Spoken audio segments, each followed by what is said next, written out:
Jadi memang perjanjian-perjanjian strategic partnership seperti ini memang tidak mudah dan butuh waktu yang panjang.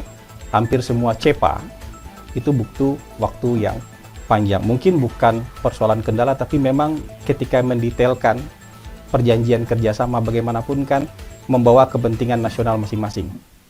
Presiden sudah menyelesaikan perjalanan 2 minggu berkeliling berbagai negara, menuntaskan beberapa pertemuan multilateral maupun bilateral, dan berkat dukungan publik yang luar biasa, berkat doa yang luar biasa dari seluruh Indonesia, Presiden sudah menuntaskan perjalanan keliling luar negeri dan menghasilkan banyak sekali hal-hal positif dan konkret bagi bangsa dan rakyat Indonesia. Di antaranya perjanjian IEU CEPA yang mungkin sudah kita lakukan dengan jangka waktu yang sangat panjang, 10 tahun, di masa Presiden Prabowo berhasil dituntaskan. Kemudian kemarin, tadi malam kita juga mendapatkan kabar yang cukup melegakan. Kita berhasil mendapatkan penurunan tarif dari pemerintah Amerika, dari tarif yang sebelumnya sangat tinggi, turun cukup jauh. Begitu juga dengan akan ada pendirian kampung haji, ya, berdasarkan perjanjian kerjasama dan kesepakatan dengan pemerintah Saudi itu diantaranya. Nah, kalau kita bisa gambarkan kepada teman-teman semua, dalam hampir 9 bulan pemerintahan Presiden Prabowo, beliau mungkin sudah menghadiri hampir seluruh forum multilateral terpenting di dunia.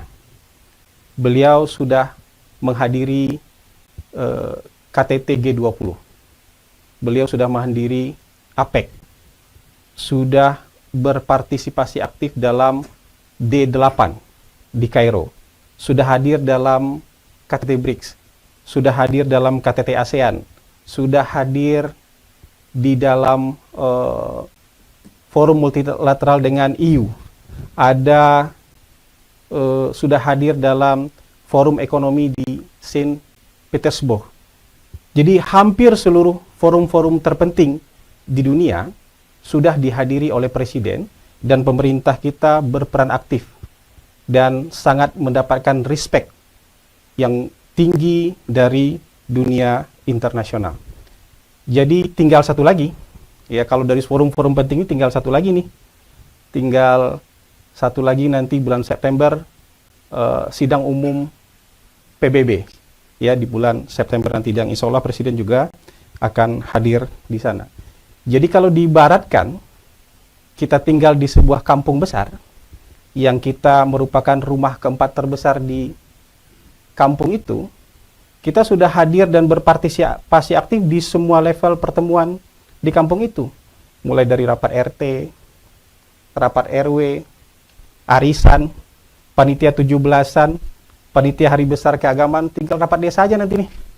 Rapat kampung yang akan dilaksanakan di bulan September nanti, dan hasilnya seperti yang sudah diketahui juga oleh teman-teman, hasilnya sangat baik. Ya, jadi kita berdoa nanti negara kita dengan kepemimpinan Bapak Presiden bisa memainkan peran yang sangat penting di kancah global, bukan hanya sekedar diperhitungkan di kancah global, tapi juga membawa manfaat yang sangat besar terhadap bangsa kita, membawa investasi, kerjasama perdagangan, sehingga menghasilkan bisa memunculkan lapangan kerja yang lebih banyak di negara kita. Mungkin itu yang bisa disampaikan sebagai pengantar di hadapan teman-teman semua, dan bisa menjadi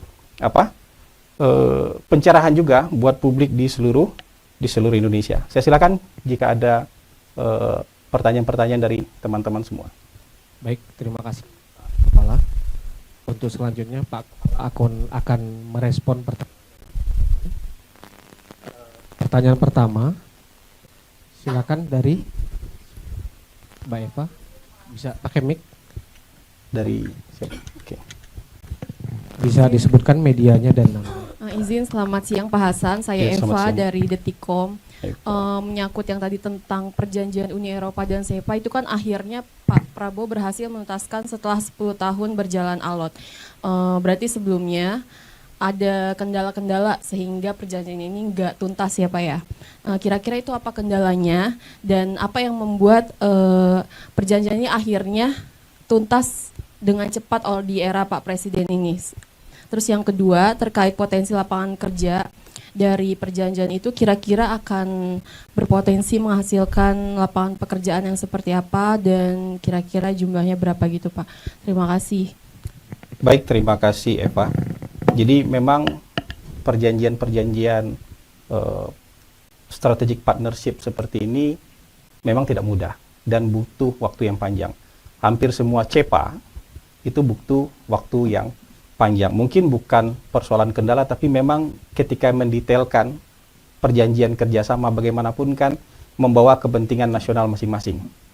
Kalau dengan EU juga mereka juga punya kepentingan mereka sendiri, kita juga punya kepentingan kita sendiri. Nah, bernegosiasi itu cukup alot, termasuk juga konstelasi global.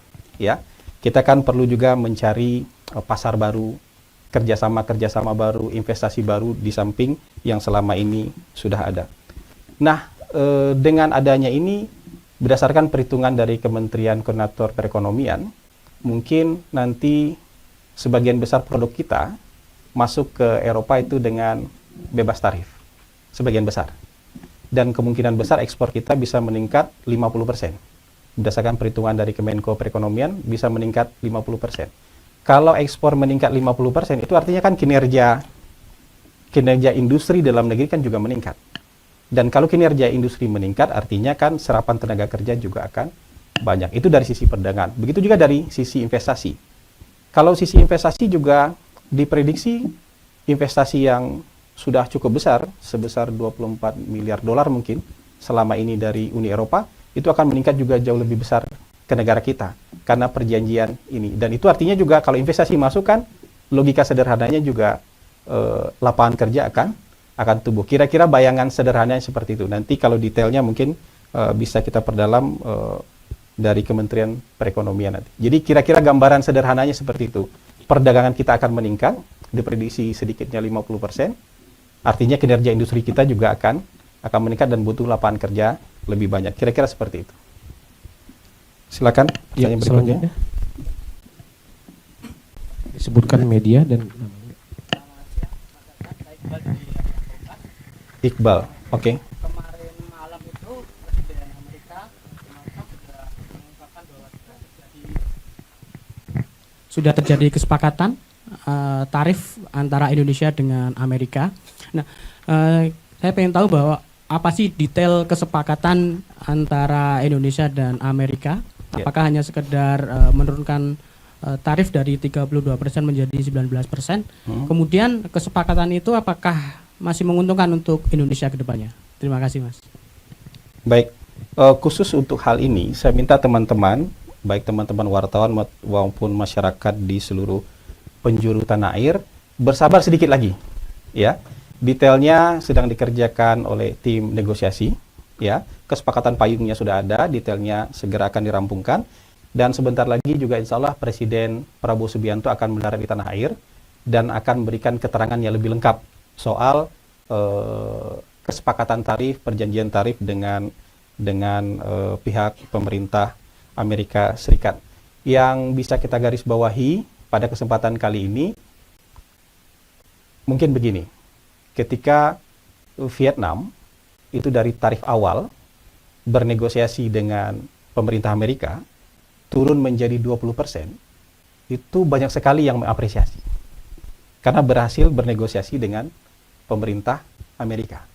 Sekarang pemerintah kita dari tarif awal itu turun ke 19%. Jadi lebih rendah nih dibandingkan dengan negara-negara lain yang ada di ASEAN. Jadi kalau kita ibaratkan ada sebuah rumah, dia bikin pagar nih, kan pagarnya awalnya tingginya 32 kalau buat kita.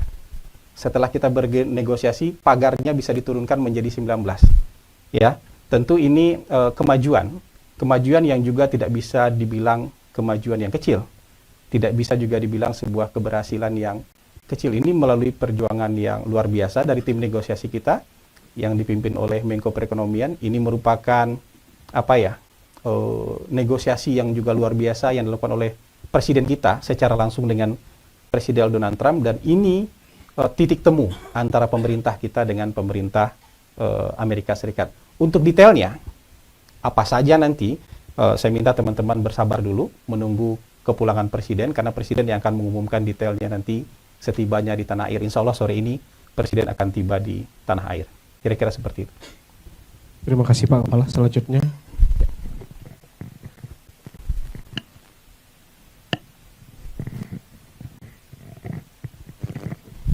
Siang Pak Hasan, Tifal Kompas TV Pak. Terkait dengan Dengan penetapan Tifal Kompas TV. Kompas TV. Terkait penetapan tanggal 17 Oktober sebagai Hari Kebudayaan Nasional oleh Menteri Kebudayaan gitu kan. Ada pandangan bahwa penetapan tanggal 17 Oktober ini bertepatan dengan hari jadinya Pak Presiden. Apakah sebetulnya memang ada niatan filosofis mengambil tanggal itu bertepatan dengan hari ulang tahun Pak Presiden, atau sesungguhnya ada alasan filosofis lain yang membuat penetapan tanggalnya di hari itu? Karena ada pandangan juga dari salah satu budayawan, Butet Kertarajasa, menyampaikan sebetulnya penetapan Hari Kebudayaan Nasional itu belum urgen, belum terlalu dibutuhkan. Jadi apa alasan filosofisnya dan urgensinya apa? Begitu, terima kasih. Ya, sebenarnya penjelasan lebih panjang sudah diberikan oleh Kementerian Kebudayaan. Dari hasil komunikasi kita dengan Kementerian Kebudayaan, bahwa ini merupakan masukan dari para budayawan, para pekerja seni, tradisi, yang merasa penting untuk ditetapkan sebuah tanggal sebagai Hari Kebudayaan untuk mengapresiasi para budayawan, tradisi, seni, pelaku seni tradisi, supaya juga tidak hanya sekedar diingat, tapi juga mendapatkan tempat ya dalam keberlanjutan pembangunan bangsa kita. Pemerintah kita nggak menganut sistem otak-atik gatuk, pikiran cocok logi. Jadi ketika sebuah tanggal ditetapkan oleh kementerian, itu ada dasarnya. Apakah itu dasar hukum, apakah itu dasar peristiwa, atau dasar sejarah. Nah, mungkin yang harus dipahami oleh teman-teman semua maupun masyarakat di seluruh penjuru tanah air, puncak dari pengakuan keberagaman kita sebagai bangsa yang plural, terdiri dari berbagai macam suku bangsa, berbagai macam etnis, kebudayaan, adat istiadat, dan segala macam. Puncak pengakuan terhadap keberagaman itu adalah ditetapkannya peraturan pemerintah nomor 66 tahun 1951. Pada saat itu, negara mengakui keberagaman dengan memasukkan semboyan Bhinneka Tunggal Ika sebagai bagian dari lambang negara. Jadi penetapan burung Garuda sebagai lambang negara dan memasukkan semboyan Bhinneka Tunggal Ika sebagai bagian yang tidak terpisahkan dari lambang negara. Dan menurut kajian ya yang disampaikan ke Kementerian Kebudayaan, inilah puncak pengakuan terhadap keberagaman kita sebagai bangsa yang plural, termasuk juga keberagaman budaya kita. Dan ini yang dijadikan alasan. Sebenarnya tidak hanya satu tanggal ini, ada 6 atau 7 tanggal yang dijadikan alternatif sebagai hari kebudayaan. Misalnya ada tanggal 2 Mei yang sudah hari pendidikan, tanggal 20 Mei, ada berapa tanggal lagi saya tidak hafal yang diusulkan. Tapi karena hari-hari itu sudah ada harinya, ada hari peringatannya, dan hari ini juga tanggal 17 Oktober ini ada momen sejarahnya, pengakuan resmi pemerintah terhadap keberagaman dengan dimasukkannya semboyan Bhinneka Tunggal Ika sebagai bagian tidak terpisahkan. Makanya mana burung Garuda? Wah, di ruangan ini harus ada burung Garuda. Burung Garuda itu, lambang negara itu nggak terpisahkan dengan semboyan Bhinneka Tunggal Ika. Itu puncak pengakuan terhadap keragaman budaya kita yang bermacam-macam itu sebagai budaya bangsa Indonesia. Kira-kira penjelasannya seperti itu. Jadi kita tidak menganut otak-atik, gatuk, atau cocok logi. Kalau kebetulan nggak apa-apa. Ini kan soal kebetulan. Kebetulan itu banyak. 21 Juni, Bung Karno wafat. 21 Juni, Presiden ke-7 Indonesia lahir. Kalau cocok logi bisa panjang tuh. Tapi kita tidak menganut cocok logi. Orang yang memperingati itu sebagai hari wafatnya Presiden, boleh. Orang yang mau memperingati hari itu sebagai hari lahirnya Presiden, juga boleh. Orang yang memperingati 17 Oktober sebagai hari kebudayaan, boleh. Orang yang memperingati 17 Oktober sebagai hari lahirnya seseorang juga boleh. Jadi kita mulai belajarlah menghindar dari cocok logi dan otak-atik. Kira-kira gitu ya.